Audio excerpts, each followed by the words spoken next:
discuté avec chacun des garçons, avec les chefs de patrouille qui étaient là, en fonction de ce qu'on avait observé. La plupart des garçons, il n'y avait pas grand-chose à dire.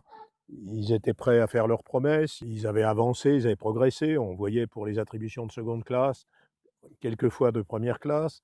Tout ça était normal quoi, dans la vie d'une troupe.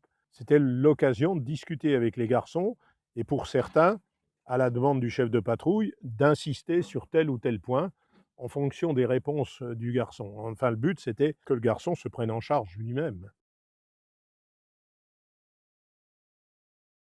Alors, ce qui était important dans ce camp de l'araignée, c'était le conseil des chefs tous les jours, qui durait une bonne heure, avec les chefs de patrouille installés dans l'ordre de leur numéro de patrouille.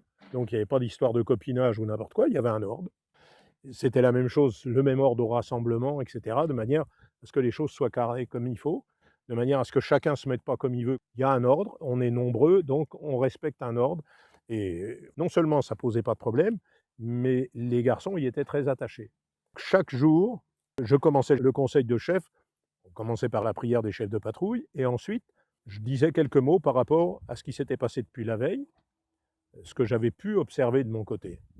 Et ensuite, j'interrogeais chaque chef de patrouille pour qu'il dise où il en était dans sa patrouille, ou ce qu'il avait constaté, ou ce qu'il avait à dire.